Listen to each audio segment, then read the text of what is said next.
Hey everyone, and welcome to Cooking with Kayla, part of Sugar and Spice. Today I'm going to be fixing for you ranch breaded chicken with baked potatoes, sauteed zucchini and onions, and green beans. Now remember, we're trying to eat healthy on a college budget here, so I'll be rounding up the total of the ingredients for you and giving you the calorie information. Let's talk about our ingredients. For our sides, we have baked potatoes, microwavable green beans, a zucchini, and we're going to use half of this onion. For our protein, we have chicken breasts, which we're going to coat with ranch and bread with panko breadcrumbs. Now there are a few add-ons you'll need. Those are olive oil, Pam olive oil spray, salt, pepper, and garlic salt. Now we'll talk about the dishes we need. You'll want a cutting board for the zucchini and onions and a bowl to mix them in. For the chicken, we'll want a glass baking pan, which we'll line with foil. You also need a sauté dish for the zucchini and onions and a cookie sheet for the green beans. You also need a vegetable scrub brush for the potatoes and a chef's knife or paring knife. Either one works. Just try to steer clear of serrated knives or regular dinner knives. The first thing we want to do is tackle the potatoes because they take the longest to cook. Now, I eat baked potatoes a lot with 2 tablespoons of light ranch and a salad or a small piece of protein for a low-calorie lunch. But it's perfect as a side with just a little salt and butter too.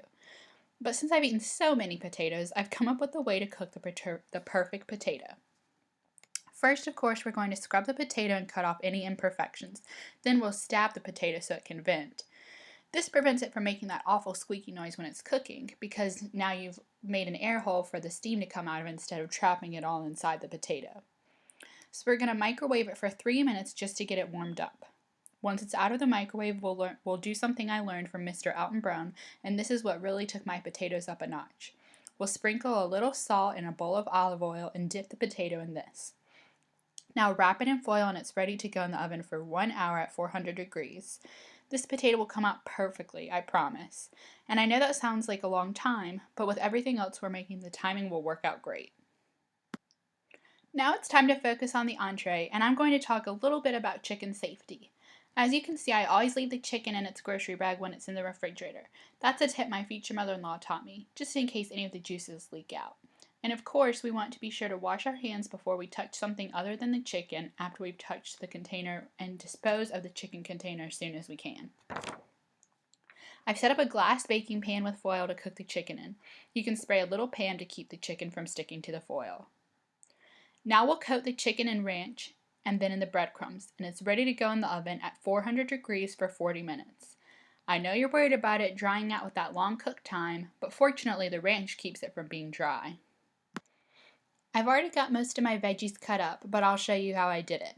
We're putting them in this orange bowl and we're just going to mix them all together. We'll go ahead and put the stove up to 6, and we'll spray a non-stick cooking pan with Pam. Now we'll add the veggies and sprinkle them with salt, garlic powder, and pepper. This is just a taste, so you can do as much or as little as you'd like, but 1/4 teaspoon of each should be a good amount. We'll keep spraying the vegetables with the olive oil Pam spray. Now you get to choose how you'd like your vegetables to turn out. I usually cook them for 8 to 10 minutes because I like them a bit firmer, but if you want them more limp, more hibachi style, I cook them for around 15 minutes. When they're done, we'll take them off the heat and just let them rest, and we'll move on to the green beans.